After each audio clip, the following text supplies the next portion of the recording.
Good morning everyone. मेरा नाम है अजय जागलान। इजी इकोनॉमिक्स में आप सभी का एक बार फिर से स्वागत करता हूं। आप अगर हमारे चैनल पर नए हैं तो चैनल को सब्सक्राइब करना बिल्कुल ना भूलें।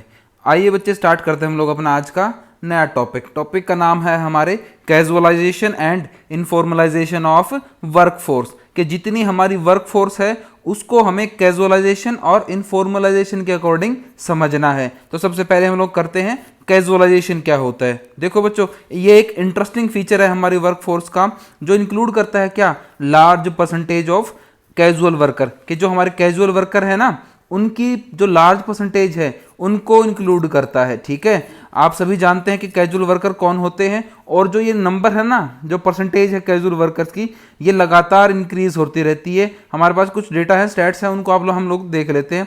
कहता है फर्स्ट पॉइंट के अंदर, percentage of casually hired workers in total workforce has risen from 23% in 1972-73 to 33% in 1919 to 2000।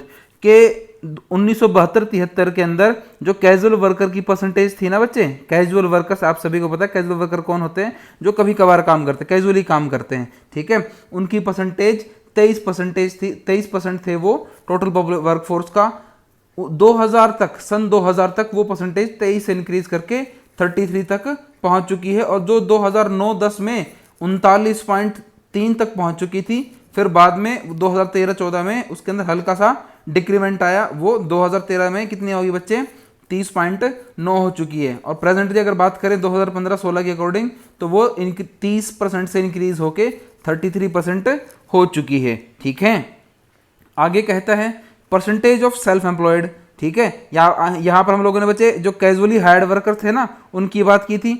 आगे हम लोग बात कर रहे हैं जो सेल्फ एम्प्लॉयड पर्सन हैं, वो उनकी परसेंटेज डिक्लाइन हुई है बच्चे। डिक्लाइन का मतलब क्या, जो खुद काम करते थे, सेल्फ एम्प्लॉयड थे, वो 62% थे कहाँ, 1972-73 में, और 62 से गिर के वो कहाँ पर आ गए, 52% पे आ गए हैं सन 1999 से 2000 के बीच में। और जो फर्दर 52 से गिर के बच्चे 44 पे आए 2009-10 में, और फिर 44 से वो इंक्रीज हुए कहाँ तक, 2013-14 में वो 49% इंक्रीज हो गए, मतलब 5% का उसके अंदर इंक्रीमेंट हुआ है। और 2015-16 में वो फिर से गिर के 46 से 49 से 46 पे पहुंच चुके हैं। ठीक है, आगे बात करता है जो रेगुलरली हायर्ड वर्कर्स हैं। ठीक है, एक तो कैजुअल हायर वर्कर, एक रेगुलरली हायर्ड वर्कर्स। ये वो वर्क फोर्स है बच्चे जो क्या करती है, hover around 15% during the period of 1972-73 के जो 1972-73 के टाइम पीरियड में ये 15% था हमारे वर्क फोर्स का। ठीक है, सन 2000 के आसपास ये गिर के पहुंच चुका बच्चे हमारे पास कितना, 16%।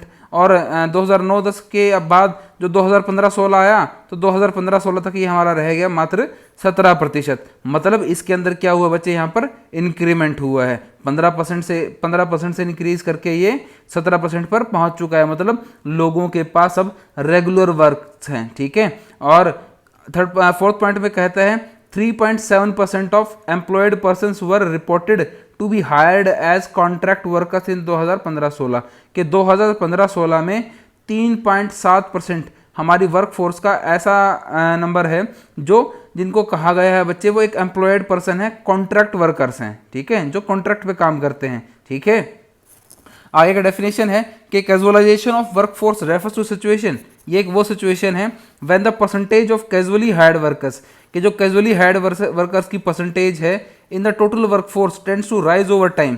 कि जो कैजुअली हायर्ड वर्कर्स की परसेंटेज है बच्चे, ठीक है, टोटल वर्कफोर्स में, वो समय के साथ लगातार इंक्रीज करती जाए। ठीक है, आगे बात करते हैं हम लोग इनफॉर्मलाइजेशन की, कि इनफॉर्मलाइजेशन क्या होता है। देखो इनफॉर्मलाइजेशन बच्चे, इसको हम 2 पॉइंट के अंडर में समझेंगे, एक फॉर्मल सेक्टर एम्प्लॉयमेंट, एक इनफॉर्मल सेक्टर एम्प्लॉयमेंट। तो फॉर्मल सेक्टर ऑफ एम्प्लॉयमेंट क्या होता है, कहता है formal sector refers to organise sector. ये एक ऑर्गेनाइज सेक्टर होते हैं, किसके, इकोनॉमी के अंदर में एक ऑर्गेनाइज सेक्टर होते हैं। इंक्लूड इसके अंदर कौन कौन से, इस सेक्टर के अंदर कौन कौन से इंस्टीट्यूशंस आएंगे, जितने भी सरकार के डिपार्टमेंट हैं, गवर्नमेंट डिपार्टमेंट्स, पब्लिक एंटरप्राइजेस, जितने भी सरकारी ये पब्लिक एंटरप्राइजेस हैं, प्राइवेट एस्टेब्लिशमेंट हैं। ठीक है, और ये सरकारी, पब्लिक और प्राइवेट कौन से एस्टेब्लिशमेंट आएंगे बच्चे, जो 10 या 10 से ज़्यादा वर्कर्स को हायर करती हैं। ठीक है, जिसके अंदर 10 या 10 से ज़्यादा लोग काम करते हैं, उन सबको हम लोग क्या कहेंगे, फॉर्मल वर्कर्स कहेंगे या फिर फॉर्मल सेक्टर कहेंगे, और उनके अंदर काम करने वाले लोगों को कहा जाएगा फॉर्मल वर्कर्स। ठीक है बच्चे, आगे कहता है इनफॉर्मल सेक्टर कौन से होते हैं, कहता है जो अनऑर्गेनाइज सेक्टर होते हैं इकोनॉमी के, ठीक है, उसके अंदर जो प्राइवेट और एंटरप्राइजेज हैं, मेनली प्राइवेट ही मिलेंगे बच्चे, ठीक है। और प्राइवेट कौन से वाले, जिसके अंदर 10 से कम लोग काम करते हैं, ठीक है, लेस देन 10 वर्कर्स, ठीक है, या फिर हम कहते हैं बिसाइड फार्मिंग या फिर सेल्फ एम्प्लॉयड वेंचर्स को छोड़ के, ठीक है, इन सबको हटा के, those working for the unorganise sector are called informal workers, जो ऐसे सेक्टर के अंदर काम करते हैं उनको कहा जाता है इनफॉर्मल वर्कर्स। ठीक है बच्चे, कहता है from the view point of employment status the underlying difference between formal and informal sector, कहता है इनके अंदर कुछ डिफरेंस है जो हम लोग नोट कर लेते हैं। कहता है worker in formal sector are entitled, कि जो फॉर्मल सेक्टर के अंदर काम करते हैं ना बच्चे, जहां पर 10 या 10 से ज़्यादा लोग काम करते हैं, वो एंटाइटल होते हैं वो सोशल सिक्योरिटी फंड्स के लिए, जैसे प्रोविडेंट फंड हो गया, ग्रेचुइटी हो गया, पेंशन हो गया, ठीक है, जबकि इनफॉर्मल में ऐसा कोई भी प्रावधान नहीं है। ठीक है, और कहता है वाइल के भी जितने भी जो इकोनॉमिक इंटरेस्ट है वर्कर्स के, जैसे भाई उनका लेबर लॉज, वो यहाँ पर बन सकते हैं, किसके अंडर में बन सकते हैं बच्चे, जो फॉर्मल सेक्टर है हमारे। ठीक है, कहता है labour laws they are hardly any protective law for the informal sector, जबकि इनफॉर्मल में ऐसे बहुत रेयर लॉज मिलेंगे जो उनको वर्कर्स को बचाते होंगे। ठीक है, और कहता है कि जो ट्रेड यूनियंस हैं वो भी फॉर्मल सेक्टर के अंडर में हैं, जबकि इनफॉर्मल में ऐसा कोई भी यूनियन नहीं है। अगर हम और बात करते हैं, informal sector workers are highly vulnerable to uncertainties of the market, कि इनकी जॉब जो होती है ना बच्चे, वो ज़्यादा सिक्योर नहीं होती जो इनफॉर्मल सेक्टर में होते हैं। अगर मार्केट में जैसी सिचुएशन है उसी अकॉर्डिंग इनका काम रहता है, अगर ज़्यादा ज़रूरत है तो ज़्यादा वर्कर्स भी काम कर लेंगे, ज़्यादा डिमांड भी हो जाएगी इनकी, अगर नहीं है तो इनकी जॉब भी खतरे में आ जाती है, शायद इनको जॉब से निकाल भी दिया जाता है, या फिर मन मर्जी है मालिक की, भाई जब इनको निकालना चाहे निकाल दे। जबकि फॉर्मल सेक्टर में तो ऐसा कुछ भी नहीं है, सरकारी नौकरियां बच्चे एकदम से ऐसी थोड़ी निकाल देता कोई भी वहाँ पे। ठीक है, कुछ डिफरेंस है इसके बीच में, वो कर लेते हैं। फॉर्मल सेक्टर कहता है एक ऑर्गेनाइज सेक्टर है, इनफॉर्मल एक अनऑर्गेनाइज सेक्टर है। जबकि फॉर्मल सेक्टर में वो सोशल सिक्योरिटी जैसे पीएफ वगैरह, ग्रेचुइटी, पेंशन के लिए एंटाइटल्ड होते हैं, जबकि इनफॉर्मल में ऐसी कोई भी प्रावधान नहीं है। और वहाँ फॉर्मल सेक्टर में ट्रेड यूनियंस भी बन सकते हैं और यहाँ पर ट्रेड यूनियंस नहीं बन सकते।